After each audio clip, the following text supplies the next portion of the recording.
Today's show is brought to you by America's #1 sports app, Prize Picks. And when you use my code, my or Brennan's code, in fact, we got the same one, so you don't have to pick HMA or just click the link down in the description section below.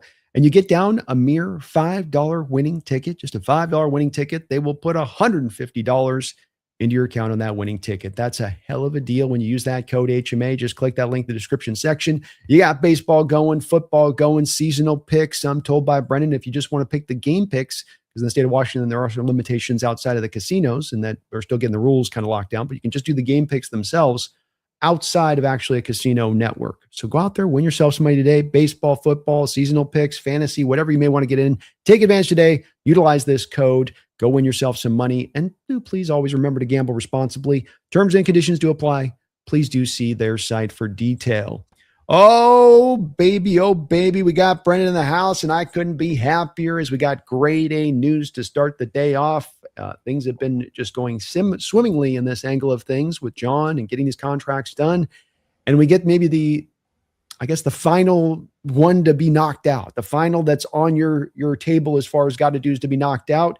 Brendan, it's great to have you in the house, but brother, I got to get your thoughts off the rip on Leonard Williams getting extended in a 3-year, $90 million deal. This is the one I was waiting for. This is the one that I really wanted to see because Leonard was in the last year of his deal, and I don't believe that a player of his caliber could possibly be happy playing out his contract year in the NFL. That's just not how it works. And I find it hard to believe that the team would be planning on keeping him around long term if they made him play on that final year of his deal. So, really happy to see this one. I know it's a lot of money, and look, we'll see how the contract lays out. For all we know, this will come back to bite us at some point a little bit.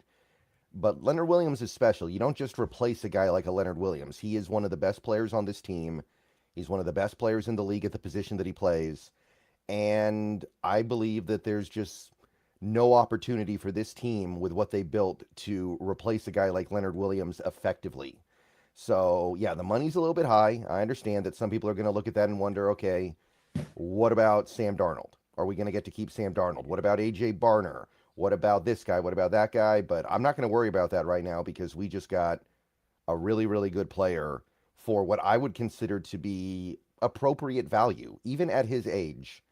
And I think that's something to be happy about right now because we are in our window right now. You know, if we got a couple of little problems down the line, okay, I can live with that. Let's keep this window open as much as we can right now. And the way to do that is by extending Leonard Williams. Yeah, you go, it's not broken, don't break it. Keep things until stuff shows the signs of it starting to pull back and weaken. Then that's when you start to take those steps. But when you're at your strength and you're riding high, then keep it going. I agree with you. I think you're intimating a little bit, Brendan, that even if this deal should come down the line to seeming costly in 28, 29, where there's some real pain to be had there, and you're maybe not even going to have Leonard on the deal at that point, you're more than willing to make that leap if that's the requirement in order to get this deal done. Right. And odds are good. It's not going to be that painful because you do have 4 years to stretch the money out on now because you had the 1 year left and then the 3 years you add on. You know there's going to be a little bit of void money in it too because that's been the modus operandi for the Seahawks over the last few years with these big contracts. And this is something we've talked about before. These interior defensive tackles that have a really high base of talent like Leonard Williams, they age really well. They don't suddenly hit the wall at 32, 33 years old, typically.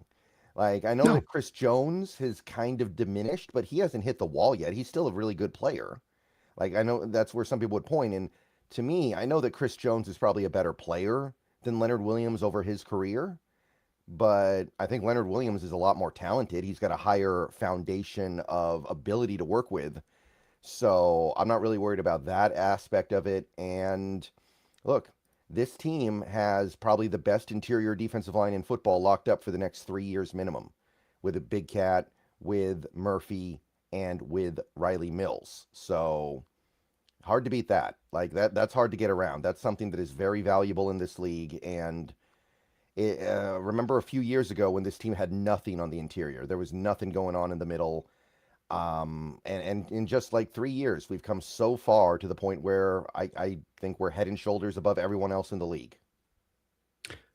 I do agree with you. And I think that Chris Jones is an interesting comparison to be made because I think the thing that stands out to me with Chris Jones when I watch the Chiefs is that they don't have the rotations that we have. And that when you do take these guys in their early 30s and now you're asking them to go out there and play the snaps that they played at 27, 28, that's how you get down the road of a diminished player by the end of the year. That's how you get down to like with Chris Jones, and he's been very beat up the past couple of years, and that he's not at his best at the end. And I think partly, Brendan, and see if you disagree on this, because you've had to extend him too much because you've not done a proper job from Kansas City's perspective of putting a Byron Murphy, of putting a Riley Mills, of having a Jaron Reed around him. It's kind of a bunch of nobodies at times sort of around him, at least on the defensive tackle position, isn't it? Right, that's another big factor to it as well. That's another significant element at play here. The Chiefs kind of looked at it as like, well, we'll pay Chris Jones and we're going to pay him so much, we're not going to need much else. And I understand that, on some level, they're kind of forced to do that kind of stuff because of all the money they're paying some of their other players. But it's created a scenario where I don't know if the Chiefs are really getting their money's worth at this point out of Chris Jones. And I think they could. I don't think it would Yeah. be impossible for them to do it, but you're right. You're right. There is definitely also with all the extra football they played over the last several years because they always make Super Bowl runs. I think it's all added up a little bit to the point where I don't know if they're thrilled with the way that contract is sitting right now. And I don't think that necessarily applies to Leonard Williams because, like you said, we have the ability and the luxury of not putting everything on the shoulders of Leonard Williams. It's going to be very hard to justify double teaming him when he's out there with Byron Murphy. Even a guy like a Riley Mills, who I know he's not an elite player and probably never will be, but he could be a very annoying pass rusher in sub package downs.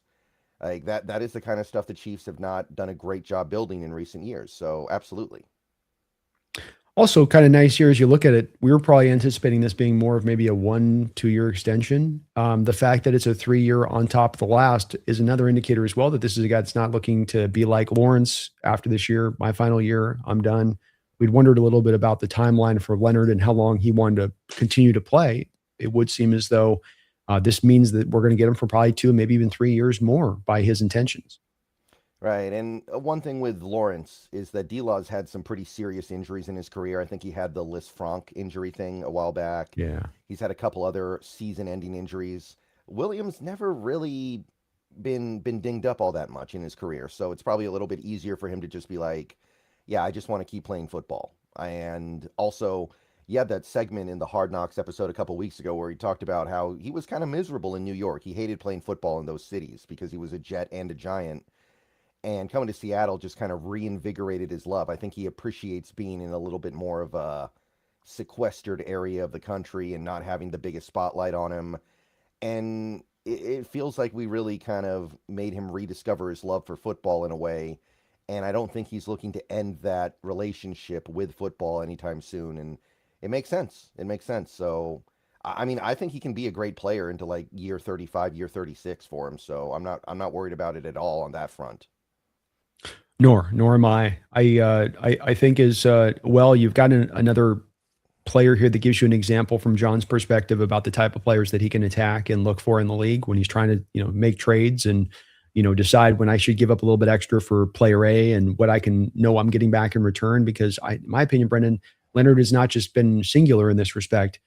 Quandre Diggs, Carlos Dunlap, guys that you brought in that are from similar organizations that are down in the dumps that you're able to bring to a great organization and you get the best version of those players.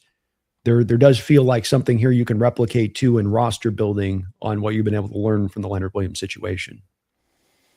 Yeah, that is another element to it as well. To a certain extent, Ernest Jones, right? Because you took him from a Titans team that had no hope. When you traded for him, the Titans were very much ripping it down. Shaheed was on a Saints team that hadn't been a playoff team for several years at the time that we traded for him. And Mm-hmm. I understand that with Shaheed, we haven't necessarily seen the return in terms of his play on the field, but I believe that we will this year. So there Yeah. is that element at play here. And I think you're also seeing with some of this stuff, the culture that this team has built is a real thing now. You're seeing players who want to come here. Like, Dante Fowler was a great example from this most recent season where there were other places he could have gone. And Terry and Arnold, same thing. He had offers from like 7 different teams and he chose here, even though those other teams probably would have given him more opportunities to play. Like there are teams out there with terrible cornerback depth where Terry Arnold maybe could have started, but he chose here. Trayvon Diggs had a couple other options too, but he chose here. So it's happening a lot now, and there's got to be a reason for it.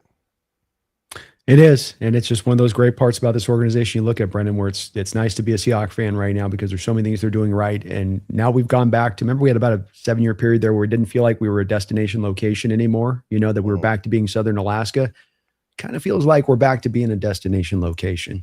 Yeah, as much as we need to be, because this is not a team that will typically go out and sign the giant splash free agent. We don't necessarily need that, especially with all the talent we've already got. So we need to be enough of a destination to attract the guys like the DeMarcus Lawrence or Dante Fowler, that crew. And we are, clearly, because even going back to DeMarcus Lawrence, that was a lot less money than people thought he was going to get in free agency that year. I remember it was kind of a shock that he signed for as little as he did. And that kind of stuff doesn't happen without the belief that something special is going to happen here in Seattle if you come. And I mean, it certainly did last year. So why would other players not jump at the opportunity to be a part of that? Well, and as you said too, it's you got the Diggs and the Arnold thing too. That's another one where partly because how good you are and how your organization is viewed draws those guys in. And so you're right. It doesn't have to always be the splash signing, just that you're a destination. And then if anything, it's rather than the splash, it's that now to your point, the Leonard DeMarcus Lawrence situation, it's that in being a destination location, I can have a player that will target us and I'm not having to pay max prices to keep that guy here or to bring that guy in. Mm-hmm. Yeah, it does feel like that, right? You look at some of these other contracts and you look at the contracts we give out.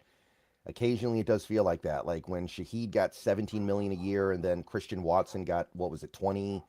And then you've got Romeo Doubs getting a little bit more than Rashid did as well. It's like, this doesn't add up unless maybe there's something about this place that players just appreciate and like. It does seem like it. It does seem like it. We've got a bunch of different variety of items to go through here today, Brendan. So we're just I'm going to pop through randomly with you on it, probe you on these a little bit. We've got yesterday, the official sale goes through. The owners unanimously vote through the Kosla family to have your Seattle Seahawks now under new ownership for the first time in 30 years. Mm-hmm. Initial thoughts on their press conference and them taking over as owners?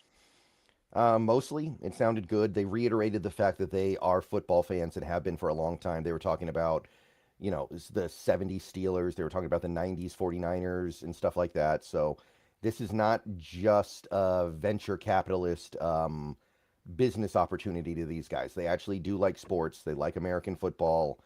And I think that's a really important element at play here. These guys do like what's going on when it comes to sports.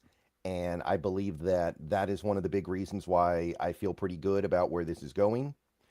Overall, I thought the press conference was pretty good. Maybe they could have given a better answer when talking about Lumen Field. He was a little bit, wishy-washy, could have gone one way or the other there. Maybe it was just bad wording. Maybe he's just wanting to keep his options open. But other than that, I thought it was good. The interesting thing, though, is that I think we all understand that ultimately the person of interest here is the son, Neil, because Vinod and his wife are, 71 years old. So they're going to be the owners for a little while here, but the son is going to be the one who really ends up owning the team for decades and decades and decades. So I feel like there's a big mystery there because we don't know a ton about the son, but I overall have a pretty good feeling about it. No worries, no dark clouds that you sense? I mean, the only one would just be maybe a fight over the stadium because that's what new owners do, right? They come in and they want a new stadium and then they push for it, and sometimes things get ugly. And look, we've had this stadium in place it's been almost 30 years, right? So it is getting a little bit older, but it's still one of the best stadiums in football. So I could see a little bit of a battle over Lumen. Do we need a new stadium? When the lease expires, how much longer do we see Lumen Field being the stadium for the Seahawks? That's the one thing that I'm like, I could see that turning a little bit ugly, but that's years down the line. Other than that, I'm feeling pretty good. I as well. And that's going to be interesting to see how they navigate those waters eventually, and hopefully not taking a page out of the Bears, the Kansas City Chiefs, and trying to do something strange like that. I don't think they would, but you never know until you see what happens. So we'll just have to learn like everybody else with time on this situation. We've got a Chiefs game coming up preseason wise, and a couple other items I want to talk to you about that are we got some random stuff here today that are all over the place. There's been some news here in the last couple of days. And one of those pieces of news has been something that is I've been dismayed at looking at, which is the NFL on one side of this says, okay, we're going to start finding players less.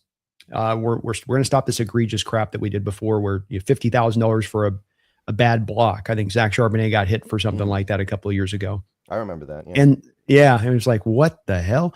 And it wasn't even that bad a block. It wasn't like he speared him. It was just like a typical block. And so that part was cool. But then at the same time, the NFL goes, yeah. And then we got this new violation policy that'll have to do with crackback blocks and targeting and this and that and hip drop tackles. And now if you get 3 of these in a year, you'll be suspended for a game. And if you get suspended, then you'll go back to the next year and you'll have 2 and it carries over. And I hate every effing part of this new rule. Absolutely abhorrent rule. Absolutely horrid. But let me know where you stand on it. Yeah, I got mixed feelings about it. And I think I'm down on it for the same reasons that you are. So on the one hand, let me just say this. I understand that there are things that the league does not want players to do, and money was not a deterrent to it, clearly, especially with the amount of the fines they were giving out for the most part. Very small. So I understand that they're like, okay, we got to take this to another level here. We taking away money, not really doing anything to get rid of this, so we got to start suspending players for games. I understand that mentality, but when you take a look at some of the stuff that is going to be included in this, you've got, for instance, the hip drop tackle, which for the most part, I think happens accidentally. Like hip drop tackles are not malicious. They happen by kind of like just in the process of playing football. There was, I think, launching. Like, what is launching, by the way? I feel like the NFL hasn't done a good job defining what launching is. And you look at that, and then you're thinking, okay, you get 3 of those in a year, you lose a game. In the NFL, where one game is huge because you only play 17 of them. This isn't basketball. You can get suspended for a game in basketball and who cares, right? Like, it's not a big deal to miss one game out of 82 when you were going to miss a bunch of games anyway because of load management. It doesn't matter. But in the NFL, 1 game suspension is huge. And a lot of this stuff that they're going to get suspended for is probably an accident anyway, because like I just said, yeah, hip drop stuff is just kind of an accident. That's going to be a disaster, I think. So that part of it, especially because remember, the league is now doing this thing where New York can tell the referee after a play is over to call some kind of a conduct penalty like that if they see it on a replay, even if the referee's completely missed it. Like when you throw that in there, it's kind of a... Like it feels like you're going to have a lot of players getting suspended this year for something that wasn't malicious at all. And that could get really dangerous because that's going to affect somebody's season. And that's the part that I can't get into. Yeah, I think that there's too much arbitrary nature already to officiating calls. Now you're adding more arbitrary stuff for the officials to delve through and the team. And as you said, most of this stuff that happens on these kind of plays is by accident or right on the line. I mean, how many times like the defensive player, if you don't hit him in the neck and head, if you hit him right in the chest, it's clean hit, no flag. If you're up by 2 or 3 inches in a bang, bang, the speed of a bullet type speed going on, and now you hit him up in the head, now it's completely egregious on that. It's just one to me where this could go sideways in so many different directions. And as you said, have guys getting suspended at the worst of times. What if it was for a playoff game? What if the next game you got to do is the playoffs? And again, it carries over, Brendan. It's not a year by year 3 off. It carries over. You have 1 from the prior year. It's carrying over to the next. If you did 3, this is the messed up one. You do 3 and you become suspended. You start automatically with 2 the very next year. You have 2 strikes on you already next year. So you're already 1 hit away next year from being suspended again. It's to me one where it's just, nobody was asking for this. Nobody's saying that this is an incredibly huge problem. Right now already, Goodell has the ability to suspend these guys. Alshair was suspended, right? When it went too egregious, when he went over the line, when he did too much, he got suspended, right? Didn't the Broncos safety a couple of years ago when he was stepping over the line and doing too much, didn't he get suspended too? Goodell's got the hammer. He's already got the power to do this whenever he wants to do it. So why all this extra stuff? Yeah. I'm definitely concerned about that element of it too, because it's gonna hopefully, well, it seems like it's designed to try to take the arbitrary nature of punishment and suspension out of it. But I don't know if it will. I kind of feel like that's not going to be the ultimate outcome here. I feel like the ultimate outcome is that you're going to see players missing important games because of, again, I want to stress, an accident. Yeah, it's not an accident. Some things that happen on a football field aren't an accident. Like there's spearing calls where it's clearly malicious. There are plays where, like the horse collar tackle, where sometimes a player just gets in a bad position and panics, so they instinctively grab the back of the jersey. I understand that that kind of stuff can be avoided and can be legislated out of the game, but a hip drop tackle to me is just like it just kind of happens in the natural flow of a football play sometimes. And to my knowledge, last year when they made the hip drop tackle illegal, maybe it's been illegal for 2 years. I'm not 100% sure. My understanding is that most referees just decided not to call it because they realized it would be a bunch of nonsense. And I didn't see any hip drop tackle penalties last season in Seahawks Hmm. games. So hopefully this becomes a situation where the referees just decide they're going to ignore that stuff. I'm hoping, kind of like they did with the hip drop stuff, but because they're getting like the replay booth involved, I don't know if you will be able to do that. I wonder if it's going to be completely by the book every week, and that's going to be tough to make work. I have a hard time with it, man. I think there's this rife for this to go wrong in a lot of different directions, I think. And I think fans are going to hate this the more that they see this come out and how it actually plays out in reality here when we see these stuff go down. So we'll see. It's like you said, it's the booth stuff to where this isn't just the officials, it's now the booth gets to come in. Are they eventually going to open the door so they can just come in during the week and be like, oh, this hit that you did on Sunday, yeah, we're now retroactively calling that a demerit.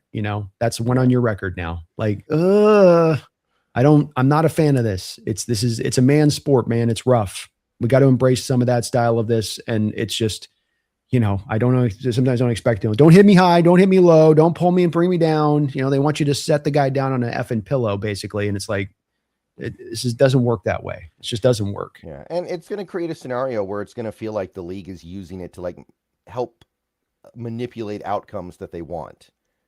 That's eventually what it's going to turn into, and even if it's not that, it's going to feel like that. And that's not going to be good. Like, what if there's a big Chiefs Broncos game and the Chiefs need the win, and then you've got a situation where maybe Hafunga on Denver gets suspended for that game because of something kind of borderline that happened the previous week that wasn't even called on the field. Like this is gonna definitely irritate some people. This is definitely gonna lead to some very ugly fights, I think, this season. And maybe it'll be one of those things where it only lasts 1 year because it doesn't work. So that would be nice if it'd be kind of like, remember when they let you challenge pass interference calls and it Oh only yeah. lasted 1 year? Because I think the reason why it lasted 1 year was because the referees just didn't feel like overturning PI calls ever. So eventually they looked at the percentage of success. It was like probably less than 5%. And eventually the league went, well, this is silly. It's making us look worse because there are obvious PI calls that they're still refusing to call on replay. So maybe it'll be like that. But I do think this is going to be a problem. We'll just have to keep monitoring it and see how it goes and adjust around it. And you being a defensive run team that likes to hit and be physical, like the Houston Texans, I think are going to be really hurt by this because that's a team that loves to play violent and hit. And I think that they're definitely going to feel the impact of this a little bit to that degree. Let's talk a little bit about this upcoming preseason game we have going on tomorrow, Brendan, the final one here for your Seattle Seahawks. It's one that actually has a couple key parts, I think, for us to pay attention to. It's not going to be one we're going to do. We're going to do typical previews here at the B&B show throughout the year where we really do look exhaustively at these teams and some of the matchups and all of that. But these are preseason games where that's not as much on point or at play. And so really want to concentrate with you, Brendan, today on looking at this matchup and looking at some specific areas. And I think that the first area to look at is we got word from Mike today that we are going to get some of Trayvon Diggs in this game, and we're going to get him some run here. First question with Diggs on this one is, do you almost have to kind of acknowledge in Diggs with the late hour that you signed him that he just has to kind of be on the active roster because there's really not enough time for him to come in here, acclimate, be at his best, compete in full to the same degree that the guys that are currently on the roster in that back end cornerback situation are in? Or do you feel like, no, he needs to show you something to know that Dansby's going to be able to be okay to be cut? Well, I don't get the sense you're going to get much out of Dansby or Fuller right now, so it's not a very high bar to clear. And I would assume that Diggs is capable of showing stuff in practice and training camp, off of a actual outside of an actual football game, that shows that he's at least able to do what we need him to do. And the standard should not be that high for a guy like Trayvon Diggs. We got him for the veteran minimum. His deal is heavily incentive laden, with incentives that he's almost certainly not going to hit. It would take a lot for him to hit those incentives. So I think that he's probably pretty safe at this point. I don't think there's any risk of him getting released before the season starts. I don't necessarily feel like I need to see a bunch from him. I'm pretty confident he's going to be more ready to play than a guy like Fuller or Dansby right now, because I don't know. I'm not impressed with what I see from those guys at all. Like against the Titans, I know there was some good coverage stuff, but come up and make a tackle in the run game, man. Come up on like there was some very passive stuff from them, I thought. So I think Diggs is relatively safe on the roster at this point. You think him and Igbinoghene are both going to probably make it? Yeah, I think you need Igbinoghene because he's flexible, right? He can play inside and outside. He's got experience doing both. And with the Eamon Wari stuff being a little bit of a mystery now, where we know he's working his way back, but we don't know if he's going to actually be back, I think you gotta for now. And he's played pretty well so far this preseason, so maybe you keep him around even after that, but I think Noah's safe. Feels like I do agree. Feels like right now we've got a real hotly contested battle for the final edge group. Mike Morris has got a little bit of flashing through preseason. Jared Ivey's, I think, really worked his ass off, despite the fact he's carrying that club on his hand, and that club just keeps getting bigger every time I see it. Right. Thing's huge. But then Connor O'Toole comes in and says, hey, I'm here too. A sack and a half this last week. Jamie Sheriff says, hey, I'm here as well, with a half a sack, looking good with quick pressure off the edge. Who's winning this final edge spot? I know that this game may carry some of the weight, but who's right now the leader in the locker room when it comes to that final edge spot? I still probably lean Morris, because you can play him on the edge and play him inside because he's a bigger guy. I think they like that flexibility. That's been one theme this offseason. The Seahawks talking a lot about how they really like having flexible players. And to them, having a player that is elite in one area and not very good in other areas is not nearly as good as having a guy that can do some of everything. That's why they really like a player like a Julian Love that can play all over the field, more so than maybe a safety that is elite at deep zones but not really good at anything else. So I think that flexibility is going to be good for Mike Morris. The other thing to keep in mind is it looks like they're going to be moving some of the linebackers around this year and playing them on the edge a little bit. Tyrese Knight, I think, is going to get to see some opportunities playing as an edge rusher on certain downs. And, there could be some situations where you slide Knight inside and then you let Drake Thomas rush from the outside. I've seen a little bit of that in some of these practice photos. And you look at it, actually, I was a little bit surprised. I was looking at Tyrese Knight's career so far. About 9 to 10% of his snaps so far in the NFL have been lined up as an edge rusher. So I think you're going to see him take some of the load. And then I think you're going to see Mike Morris take some of those snaps. And I think between those two things, you've got your fifth edge. That would be my guess right now. Yeah, I would probably fall in pretty close alignment to it. I don't think anybody's done enough to really differentiate themselves past just falling back into what you kind of expected walking a bit into camp on that side of it. When we look over on the offensive side of the ball, Brennan, boy, it's really tough for me and we got the word that Jalen Milroe is going to play the whole game, which is great. But I find myself having a hard time. It's, I think, one of our least liked videos that we've done together was our draft day reaction of Arroyo and Milroe. Right. That was one that people got really mad at us about. And especially the Milroe side of it, of our outlook. And I'm having a hard time of not leaning into confirmation bias. You know what I'm saying here? Where my pre-draft evaluation feels really close to on point, despite the hankles that it raised in some of the Hawk fan base. Do you find yourself similarly fitting to that? Do you feel like this is just we need to give him this time? Maybe you're seeing improvement that I'm not maybe seeing as much on. What are your takeaways with where we're at with Milrow right now? Well, last preseason, Jalen Milrow's Pro Football Focus grade was 41. So far this year, it's 51. So I guess he is getting better by some metric, right? He's now, instead of the worst player in football, he is just one of the worst players in football. So he's got that going for him. So, at this rate, by the time we get to 2032, he'll be a starting caliber NFL quarterback, right? I suppose so. It might take that time. Right. And look, I said this in a video talking about Milrow a few days ago. I might be the wrong person to ask here because I thought he sucked in college. I thought he sucked when we drafted him. I thought he sucked last year, and I think he sucks now. So maybe I'm the wrong person to ask. Maybe you got to ask somebody who's got a little bit more of at least a more open-minded perspective on him. But at the same time, I just think he's bad because of my pre-draft evaluation of him being bad. I think he's bad because he's been playing bad. And we're through 2 preseason games. He's played a total of 4 quarters, and we haven't put any points on the board with him out there.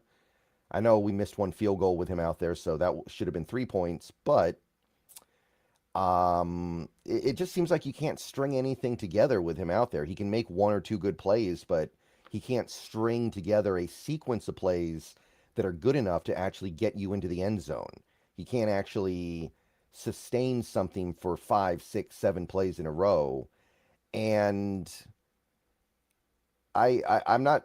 I know that this was a multi-year commitment to him, right? Because you knew that he wasn't ready coming out of college, and you knew he wasn't close to being ready. But at the same time, there is a how should I put this? There is an opportunity cost of giving Jalen Milrow these reps. And these reps that you're giving Milrow in practice and preseason and camp could be going to another quarterback that actually fits your offense and is more likely to become a viable quarterback in this league. So I think about it along those lines, and I'm like, if we don't see something a lot better this week against Kansas City, and we're not getting the sense that this is actually going somewhere now, kind of looking to pivot off of it this upcoming offseason. That's kind of where I am. And again, I might be the wrong person to ask here, but I'm doing my best. Well, and I know your struggle, and this is the struggle from us folks that do this stuff is that we looked a lot at Jalen. Brendan didn't just arrive at his opinion wantonly or just took an initial look at Jalen and went, looked at a lot of games of the guy. So it's, we did a lot of scouting and he had a lot of starts in college to look at. So there was a lot of data to come away with an outlook on him as a player, good or bad, one way or the other. And so it's very hard when so much of this fits in alignment to what you saw with him in Alabama tape. And that's the hard part for me is that the issues I have in his game are so numerous. It's not just merely the processing. It's not merely just the mechanics that need to be cleaned up. It's control of the offense. It's going through his reads. It's the sense of the pressure. It's utilization of the legs. It's so many different things that you see in his game that you go, man, it just seems like a lot to have to clean up here still. That's the part where I wonder on the progress. I'm sure progress is happening, but it does just feel like there's sometimes a bit of stagnation here. Right. Right. I mean, it just feels like there's too much between him and being able to play football. And this is something we talked about when we were talking about him right after we drafted him or even before we drafted him. Like, you look at the list of deficiencies in his game, it's almost like a checklist of the things you need to do to be a quarterback in the NFL. The ability to throw with touch, the ability to run an offense, the ability to, all these things that we were saying needs to get better. It's like everything that you actually need to play quarterback in the NFL. You don't need to be able to throw a 100-mile-an-hour fastball to be a good quarterback in the NFL. That was one thing that Milrow had that some people liked. Yeah. I just look at this. I look at the fact that next year's draft is going to have a ton of quarterbacks in it, some of which I'm already kind of hot to trot on. And I'm like, look, if things don't start heading the right way very soon here, I'd kind of rather let Milrow go to a team where maybe they're running an offense that suits his specific talents. Like, if you look at what Miami's going to build this year with Malik Willis, maybe you let Milrow go there. Maybe that's an offense he could have some success in. And I know some of the Milrow defenders would criticize Fleury for not modifying the offense when Milrow's out there, but I don't think you should have to build a whole entire new offense for your third string quarterback anyway.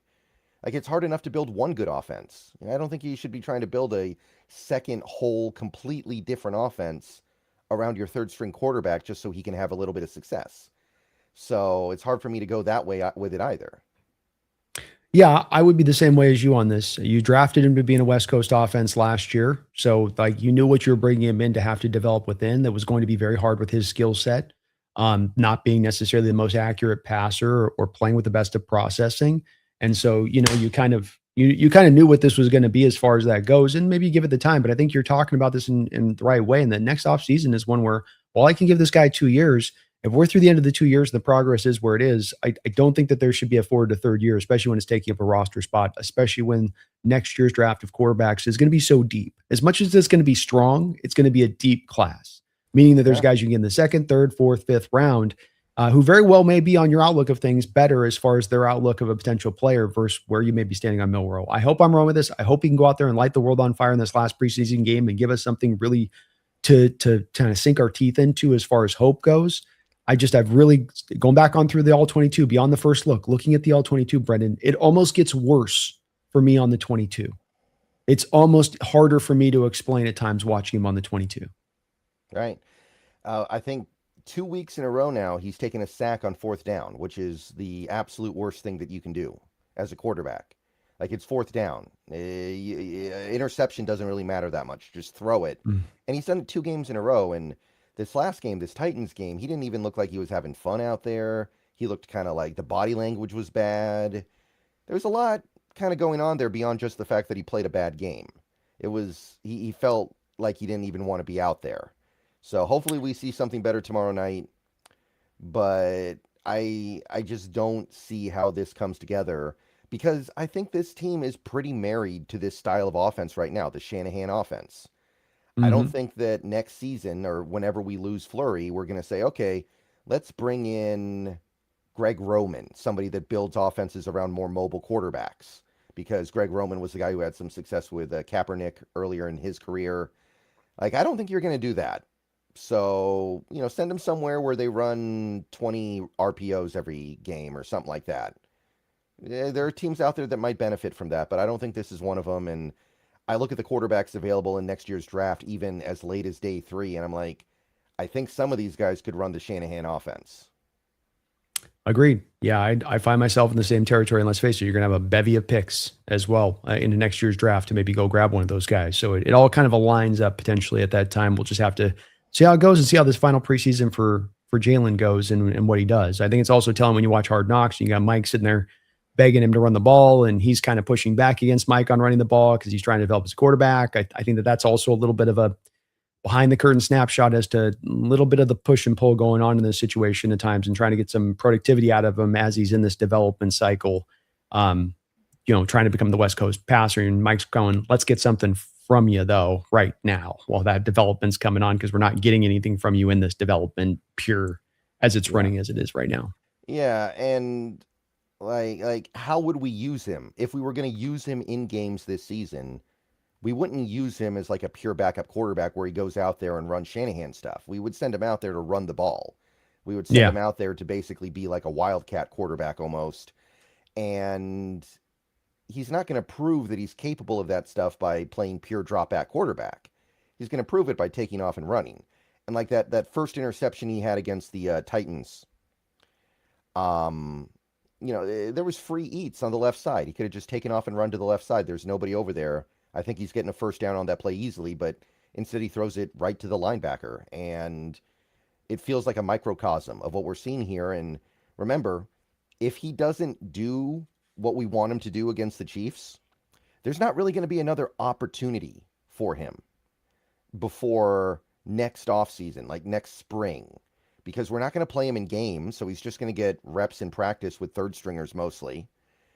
Like there's not going to be much of an opportunity for us to change our position on Milrow because he's just not going to get to play. Like this isn't any given Sunday where the third string quarterback actually got in there and was really good. This is real life. And in real life, Jalen Milrow, this is almost his last chance for 6+ months to show anything encouraging. So if we don't see it, I would kind of like to get my exit strategy out there. As well at that point. So a lot hindering on a lot, I think, on this game for Jalen beyond me and Brendan. Just I think the organization is going to be looking very close to this last game. If it's in line to it, I said this as well. Maybe there could be a possibility. This Brendan.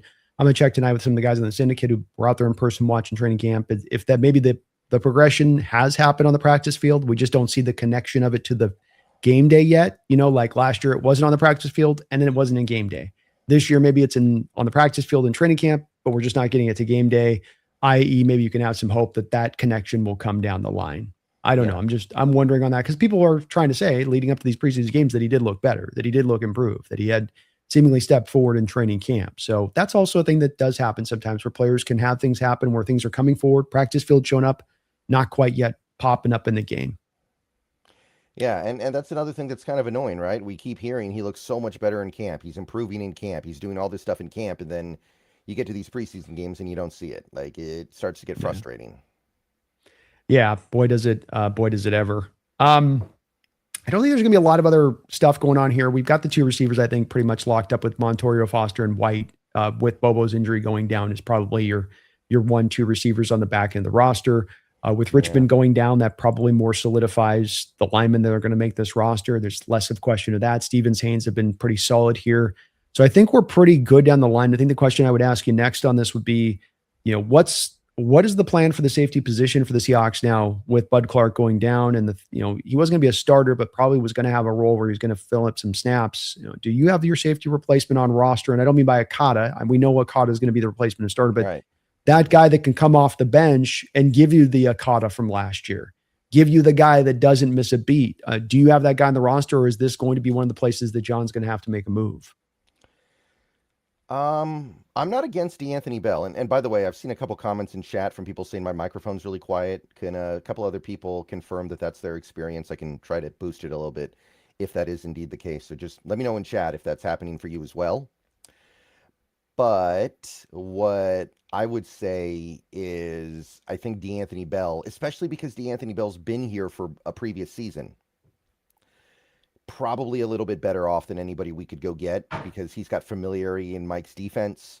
He's also got some flexibility where he's able to play some nickel corner and safety. And I'm pretty comfortable with DeAnthony Bell as the first safety off the bench. The fourth safety, right now probably Rodney Thomas, if I had to guess. That's a little bit more uncomfortable. And then you've got guys like Max and Hook who could get involved as well. And I think that if you're going to sign somebody, the name is probably Donovan Wilson because you've already had him in for a visit. He's got a connection with some of these Cowboys, guys like Aiden Durd, guys like DeMarcus Lawrence and Dante Fowler. But the thing that I like about the guys that we have is they're familiar with this defense, and playing safety in the McDonald defense is not easy. It's not easy to play safety here because we need them to be ubiquitous. So I look at a guy like Donovan Wilson, who has mostly been a box safety in his career, to my knowledge. I don't know how that would work. So I'm kind of comfortable with what we got. I'm really bummed about the Bud Clark thing, don't get me wrong. But I think DeAnthony Bell can get it done. I like that guy, and I've been impressed with him so far in camp. Trade deadline, let's just say that we come to find that maybe there's an injury to one of those two guys or Okada. Would you make a run at the deadline for a Budda Baker? That is intriguing because it is about time that guy gets moving, right? It is about time, most of the other stuff of the previous regime for the Cardinals has been cleared out. That's like the last man standing. That is. So he would carry, if you did at the deadline, let's say about halfway into the year, he's going to carry about an $8.5 million base for the remaining portion of the season. Next year, he's on the final year of his deal in 2027, where he would be on the hook to the Seattle Seahawks for about $16.5 million. Yeah, I'm intrigued. You got me on this one. I like this one. I like this idea. I think that he'd probably start over Okada, right? Probably would. Some of it got to what you just talked about, being familiarity with the scheme can't be undersold because you're not going to walk in like a Carroll defense and I'm in cover 3 as a safety 24/7 like Quandre could, right? Like I know my responsibility, I got it. This is going to be more of a lot of doing different variety of things from that way. So it might take a little bit of a ramp up period, but I just look at that as where it's probably not going to cost you huge draft capital to do it. The cost, you can fit that into your books. We're probably with Bud Clark, it's going to be hard to necessarily be able to just rely on him next offseason going, okay, he's back off the broken foot. He'll be ready to go and he'll be ready to take off and he'll be ready to be impactful. We do have at that point a Akata as a free agent after the season. Right. So it gives you some reinforcement for that too. That's just something I'm kind of casually I'm side-eyeing. I like my Huskies, Brendan. I'm like you. I got a little bit of a soft spot for Huskies. So, Yeah. And Love, this might be his last year. Next year's a contract year for him. If it's possible that this is it for Love. And then if you could just pivot straight from Love to Budda Baker for a year while you're trying to figure out who you've got on the back end, that works really well too. So I'm into that. What do you think you'd have to give up to get Budda out of Arizona, though? One of your third rounders? Yeah, I think I'm doing it. That would be your big trade deadline acquisition. And the thing to keep in mind is we can easily absorb pretty much any cap hit in a trade that we need to. Like, unless we trade for Josh Allen or somebody like that, we'll have no problem absorbing whoever we trade for. The Leonard Williams extension, we don't know exactly how it breaks out yet, but we're probably saving money on that. It's probably taking this year's cap hit down by a little bit, and we're going to be able to turn around and trade for pretty much whoever we want to at the deadline, and that's going to be really valuable and really good. So that is intriguing. I would definitely be on board with that. Something to monitor and track as we kind of pay attention to the secondary. I think that you can get around the Bobo thing, you can get around the Oots injury that we have. I think Lampy will be fine. But this is the one where I wonder on with Bud is that the ready-made replacement may not be as much in-house, and that he did have a role in this team, and that they may have to do a little bit of something proactively down the line to kind of deal with that. Is there anything else in this preseason game that you're going to be kind of looking for specifically, or going to be really paying attention to? I'd say Jacardia right, because I think Emmanuel Wilson got kidnapped or something, because I haven't heard anything about him for weeks. Starting to look like he might not be ready to start the season. And if that is the case, then Wright probably makes the team initially, or at the very least, he's active for that first game as your third running back. So I want to see a little bit more there. I know he had the long touchdown run against Tennessee, but other than that, it was a lot of 2 yards in a cloud of dust. So he turned down some bad reads too on the there's a reason his PFF grade was as low as it was. Like, he had some legit bad choices. Yeah, I was surprised it was that low, but there is a little bit of Chris Carson there. He just needs to harness it just a little bit more, I think. I think he could be like a Chris Carson. Mm-hmm. So hopefully we get a little bit more there. I'd like to see maybe Emmanuel Henderson make some plays offensively as well as special teams, because to me, he's the guy who could take Cody White's job. And White has not had a good preseason so far, and Emmanuel Wilson made some really nice plays on special teams last week. If we can get a little bit of offensive playmaking out of Emmanuel Henderson, that's interesting, because he's younger and cheaper than Cody White. So I know you said you think White's pretty well stuck to the roster right now. I'm not convinced. I think Emmanuel Henderson could make a play for that last receiver spot. I think Emmanuel's really restricted in what he can do for as a receiver. I really do. You can run him bubble screen stuff and that, but route running and his hands, I think are kind of questionable there. And whereas I think Cody should have come down with that 9 ball with Jalen down the sideline. I think that's one where you got to make that catch. Like, the corner's got his back turned to you, he's not reacting to the ball. All you got to do is jump up there and catch the ball. I know he came down hard on that, but I would have loved to seen him come down with it. But I think that he's done just enough to more. With what I've seen with Henderson, there's still some issues there that were on tape with him coming out of college, where his hands fight him with the ball in the air. Like, he's fighting his hands. And as a receiver, that's tough as a pro to have that go on. It's why they're running bubble screens for him. You manufacture the touches because you can't trust him naturally to just go run his route and win, in my opinion. But we'll see. He definitely has a lot of speed and burst, and there's some ability there if the receiving stuff can kind of be, Mhm. ironed out, I guess is the word I'm trying to look Yeah, for. and for this team, special teams might be more valuable from a receiver that far down the depth chart than receiving ability anyway. So I like what I see from Henderson on special teams. I think he's got some skills there. I like that. Be an interesting fight. I mean, it's coming down the line with those guys. Pretty well everything else is solidified, though. It sounds like even with you, Surratt's going to make the roster on the outside off-ball linebacker. Chris Paul, as good as he played last week, is probably going back to the practice squad if you can fit him there, because O'Connell, Tyrese Knight, Thomas, Jones are locked in there. So a lot of positions on this team that are kind of been solidified. Very few questions left coming into this game, Brendan. Mhm.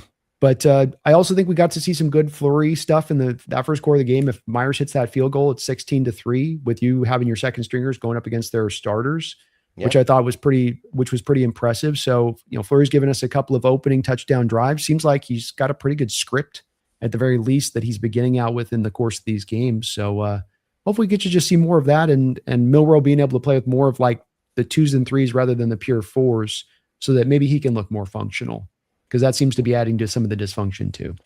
Yeah. Although I will say, it seems like this team, not only are they trying to protect their starters, they're trying to protect their key backups as well. Like, it was really surprising to me that Tyrese did not play last week, but that's clearly a guy they're like, we got to protect him.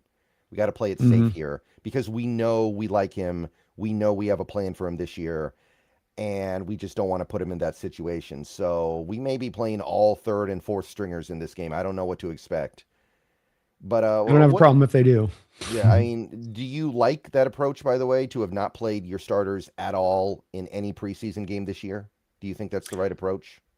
Yeah, because McVay's been at the forefront of this. He's one of the coaches that's indoctrinated this. I'm not going to play my guys in the preseason when that formerly was somewhat of the standard. And he's had his team plenty ready to play for the regular season. This is why the inter squad practices are so important. I'd love to run multiple if we could, more than just the Tennessee. I'm sure part of the problem is hard to get people out to Washington. You have to go to Tennessee, or you have to go down to here or go down to there to do those inter squad practices. They don't want to come up to you.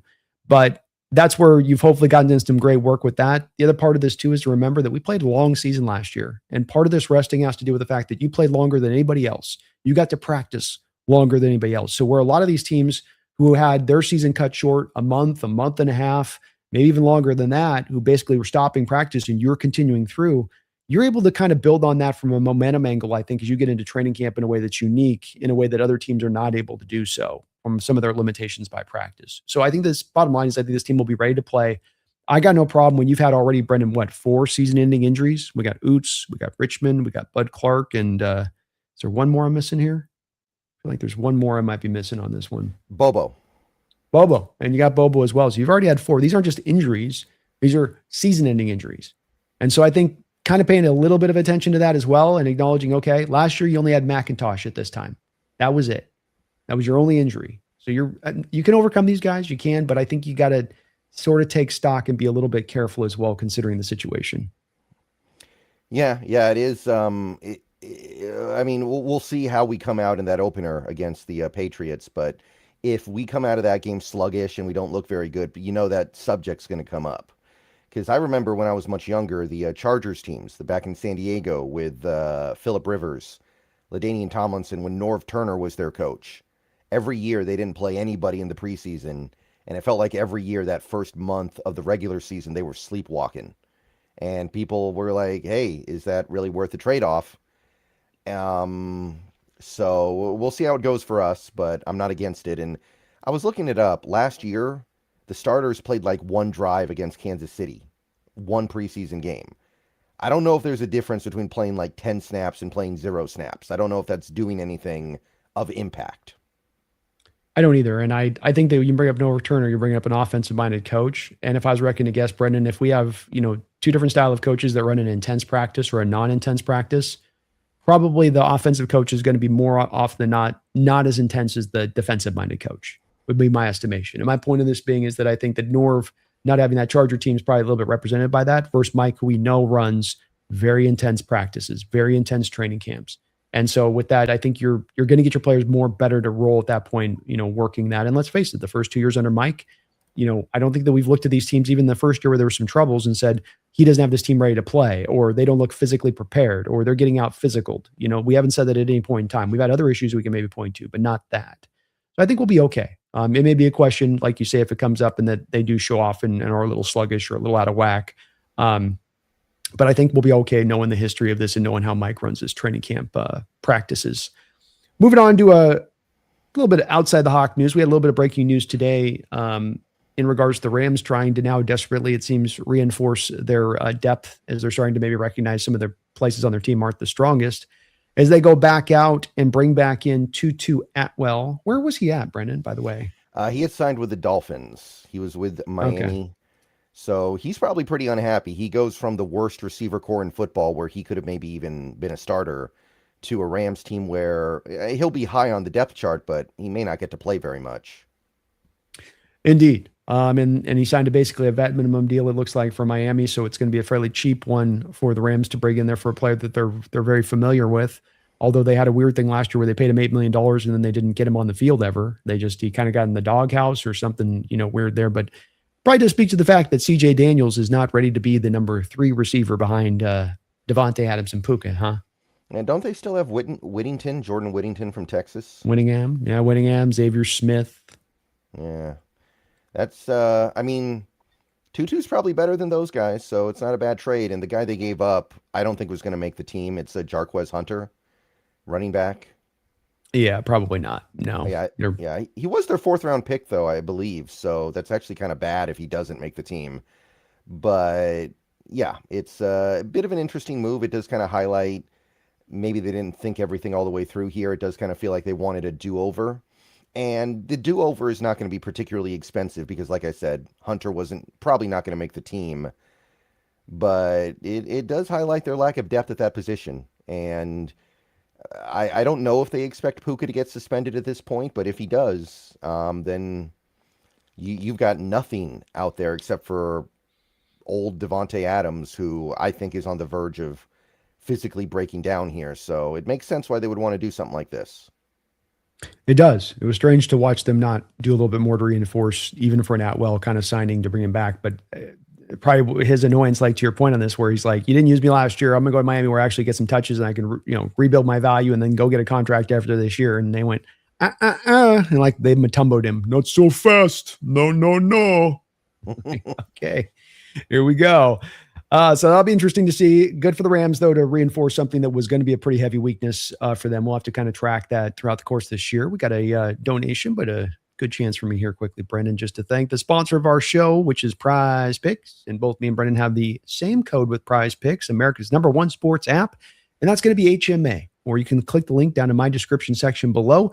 And when you do that and you put down a $5 winning ticket, they will put $150 in your account. One $5 win gets you $150 when you use that code HMA. We got baseball full swing. Looks like the Mariners are maybe heating up. Certainly Cal Raleigh's bat's heating up in a big way. Go take advantage of that today with some of the overs or unders on that side. You got the seasonal picks. You got the game day picks.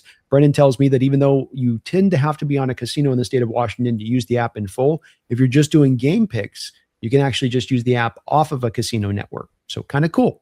Go get your winning ticket, though. $5 winning ticket, $150 back to you. Terms and conditions do apply. Please do see their site for details. And always remember to gamble responsibly as well. These are a couple of my seasonal picks here. Jacoby Myers over 750 yards receiving for the season, and Jackson Smith over 1,324 yards. We'll be getting some more picks out to you guys along those lines here as we get up closer to the NFL season. But take advantage today. Both me and Brendan sponsored by Prize Picks. Shout out to Prize Picks for sponsoring us, and shout out to you guys for using the code. Thank you. Helps Thank you very much. That definitely does. Big shout out to the Prize Picks for helping us in the way that they are. So we've got the final preseason game tomorrow, Brendan. What's the next shoe that's going to drop with this team of significant order in your opinion? Maybe that could be a trade deadline deal. Maybe everything's fit to serve until we get to that point. Or maybe there's something in your mind that's impending. Is there anything right now? What's that next shoe that's going to drop for this team? Well, I would definitely like to see what happens on cut down day first. See who actually ends up making the team.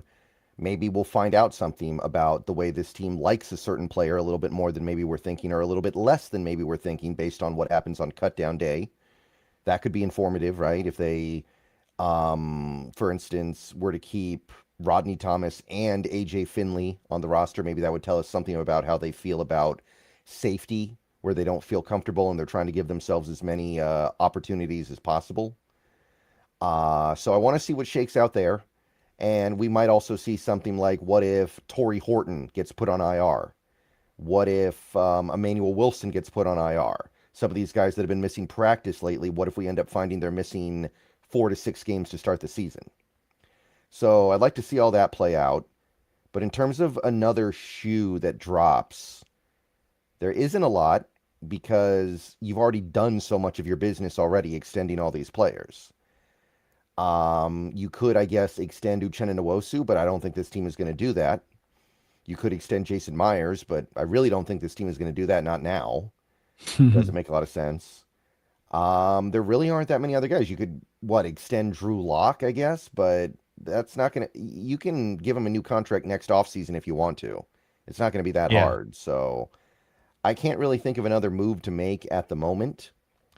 I think you're just kind of rolling forward, pretty happy with your salary cap situation and pretty happy with the way things set up for the future because, I even put together a little spreadsheet in a video a couple weeks ago looking at all the things on this team that are now locked up for 3 years minimum. And it's like 3 pieces of an offensive line. You've got an all-world wide receiver. You got a wide receiver 1, wide receiver 2, wide receiver 3. You got 3 pieces of the best interior defensive line in football. You got an all-world cornerback. You got whatever Nicky Manwari is. You got the best punter in football.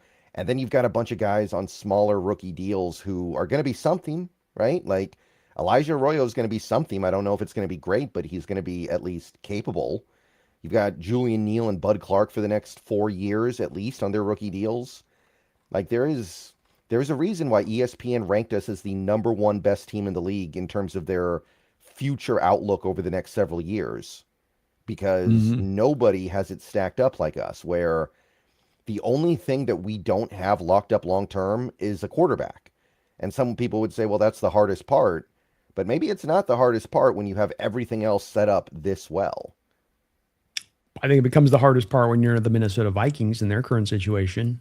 That's where it becomes the hardest part. But when you got the bird in hand, it does not become the hardest part, especially when that bird in hand has 2 years of club control under his current contract. You ain't just going to throw him away next year if you can't get to a deal. So it is the place that I've been trying to let Seahawks fans know on this, is that enjoy the Super Bowl, but really just enjoy where this team is at, because this is so unique to be in, to come off a championship and still have such a bright future. How many championship teams now seem themselves start to erode and be diminished, Brendan, after they go to the championship? And yet you're on the opposite end of the scale. And we just got to revel in that, enjoy that as Seahawks fans, because it's such a unique position to be in.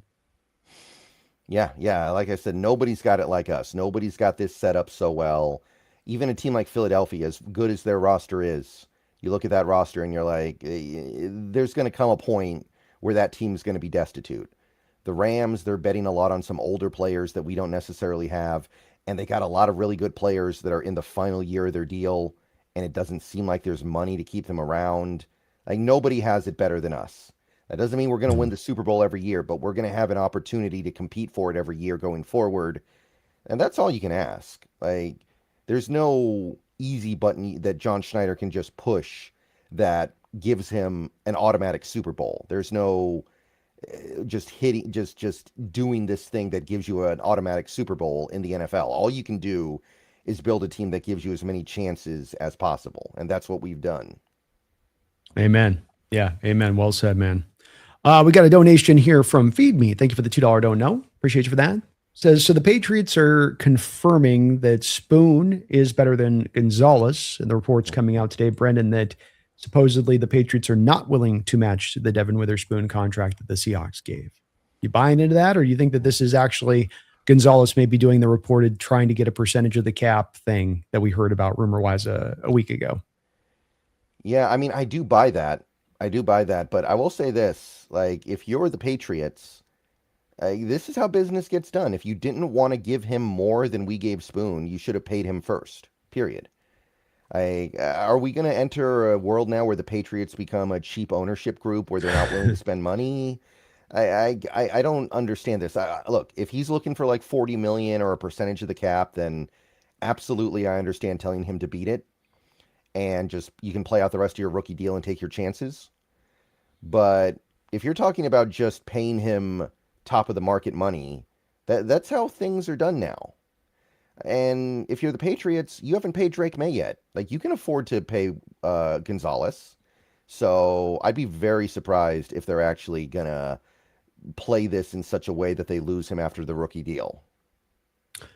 I was surprised by it too, Brendan. I don't know what's at play. It made sense when it was the percentage of the cap, and you go, okay, that tracks that an NFL team doesn't want to do that, and his representatives are hardlining, and okay, maybe that's so. But this is one where, to your point, haven't signed Drake. They do have only a $15 million of cap space next year, as it currently is situated, and that's going to be probably about a $65 million contract you're going to sign Drake May to. So maybe they're already trying to get out ahead of this a little bit. But the way that this could impact us is that we have a week 1 game coming up, and does he decide to hold in for that game? Does that become a part of that process? Because that's a much different looking game with no Gonzalez out there. Last year, the Patriots played, I believe, 1 game without Gonzalez, and they lost at home to the Raiders, who would go on to win 2 more games the rest of the season. Yeah. So there you go. I mean, it's they don't have the reinforcements there to deal with on that side of it, and we'll see how it goes. But strange situation in New England, Brendan, to see them. That seemed to be like a no-brainer type of signing you get done if it is that you just don't want to match the deal, especially matching the deal here where you're lopping on the last 2 years of the rookie contract. So it's a real deal. That's the amount's up there, but there's a way to make the structure of the deal work. And maybe it is that other teams don't want to go on the 6-year contract thing. Brendan, maybe it's that's a John Schneider unique thing that he's willing to do, or that Roseman's willing to do.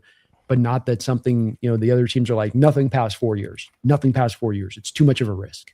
Yeah, let me check something with the Gonzo here because okay, yeah, he missed 13 games as a rookie. He missed 1 game in his second year, and then he missed 3 games last year. So maybe it's just a matter of like the injuries. Maybe they feel like, well, you've only played 34 of a possible 51 games to start your career. We're not comfortable giving top of the market money to somebody like that right now. I don't know. That's the only thing I can think of, though, because to me, it's just like this is just business as usual. And I understand not wanting to give him a percentage of the cap or something stupid, but there's a process here. And the process is when you are the next guy to get paid, you set the market until the next guy whose turn it is to get paid. Yeah. I think to your injury point side, he did tear his ACL. And I always wonder about these doctors with some of these players after the ACL has been torn, where they're looking at the MRI and they're like, it's repaired. It is repaired. Okay. Like it is like, I swear if we looked at AJ Brown's knee under an MRI, I think we'd be over there like, oh my God. Like there'd be like, little holes and Swiss cheese stuff and stuff like that going on. I think that sometimes these guys look at this MRI. I remember I was talking to a girl about this that was speaking about the athletes coming into SD San Diego facility. Like they get all these pro athletes down there that get MRI'd. And she's like, all of them have stuff on the MRI, and they don't want to know about it. They don't want you to tell them, but like all of them have stuff on that you can see that's like, oof. So maybe there's a little bit of something going on there with Gonzalez where the doctors have seen that ACL and they're not trusting it on top of the reasons you give of just the sheer amount of games that he's missed. It's definitely, I think, pretty feasible that could be the way that was. Like that could be just enough to kind of keep you back from wanting to spend the dough, so to speak. Mm-hmm. Well, any other items here we might not have covered today, Brendan? I know we had a variety of just kind of random stuff. Did you like the Hard Knocks episode? Kind of a tearjerker there almost a little bit. Yeah, that's what most of the episode was built around. So, I mean, I understand why that's one of the more gripping narratives right now with this team, that they would want to focus on that because, and other people have observed this too, this Seahawks team is not giving you the typical drama subplots of other Hard Knocks teams because they're a little bit more of a buttoned up organization and they don't give you the same stuff. Like we don't have, like I joked about before, we don't have a Richie Incognito on this team that you can just follow around and he's going to do something stupid and you're going to build a storyline around him every week. We don't have that. Yeah. But I think that it's still a really good production. I still think you're getting a lot of really good windows into a good process in the NFL.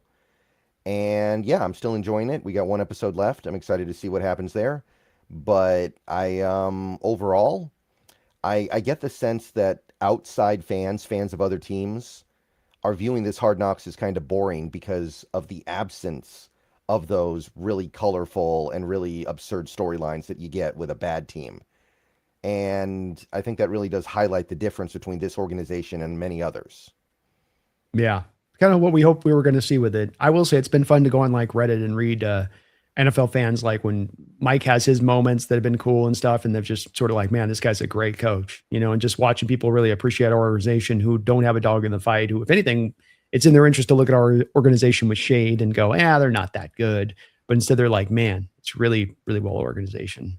It's kind of, man, I wish our organization was run like this. It's been, makes you very proud of these guys. And I'm proud of our team that they're looked upon as that way, because it's hard to get that praise from NFL fans, Brendan. Like I said, they're wired to go the opposite way with that. So cool. Very cool show. Tough one to watch this last week, is that was just a lot of looking away. Like, I don't need to see anymore. I don't need to see anymore. No. But Bud took it like a champ though, didn't he?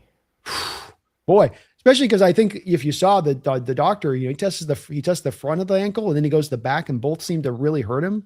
That I bet that thing was fully broken, and that's where the pain on that stuff. Yeah, he was an absolute warrior, and he's got his kid there. Daddy, are you okay? And like your heart's just going, you're like, God, no, So I hope they both bounce back fast. Jake as well. The early on in the episode, he's getting kind of questioned by the coach, and you're like, ugh, that doesn't feel good. Knowing what's coming, that doesn't feel good.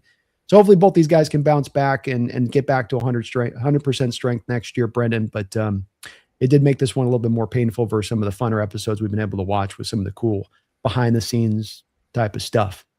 Well, folks, we're going to be coming at you all year long here with the B&B show. And if we get any real big time breaking news, we'll do a surprise show for you guys as well. If you're not already, please do get subbed up over to Seahawks Brendan Nelson here on YouTube. He is my cohort here every Thursday, 12 o'clock Pacific Standard Time.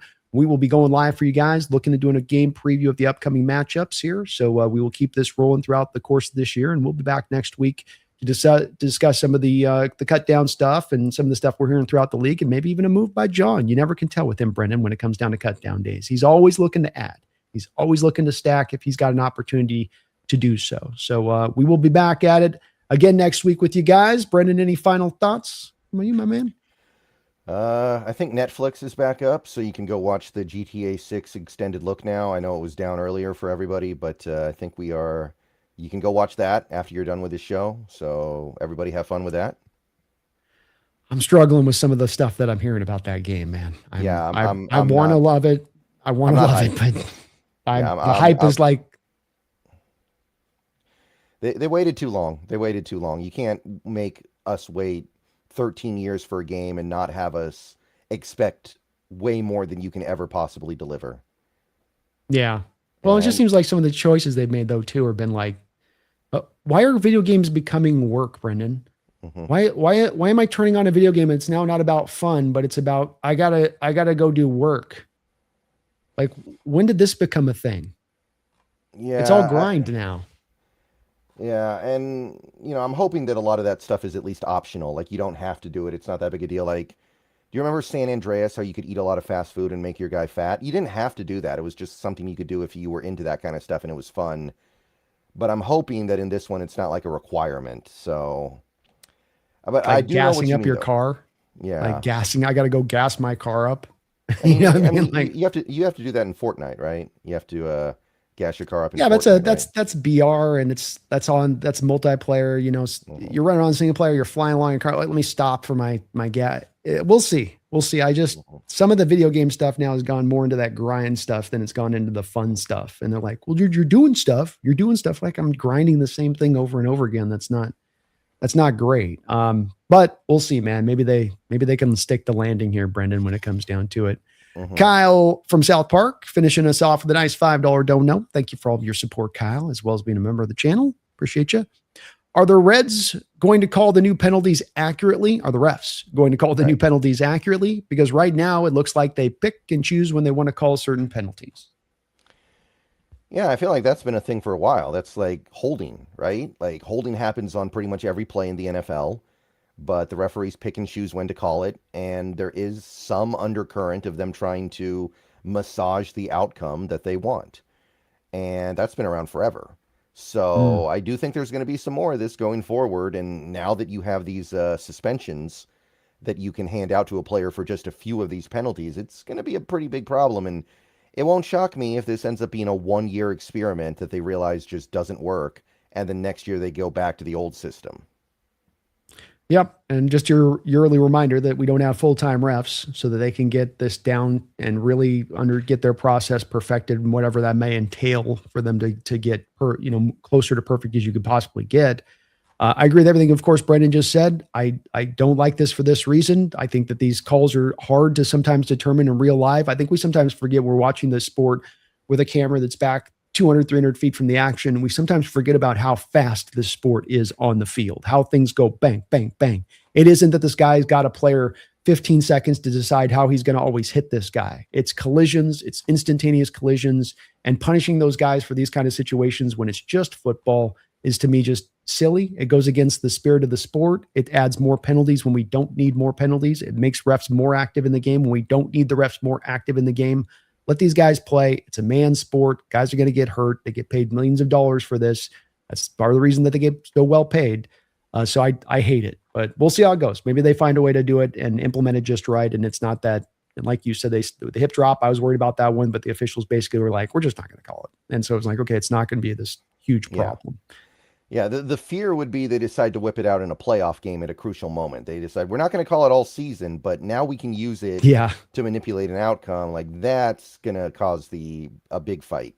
Didn't happen last year, but one of these days it may, and then we're going to have a problem.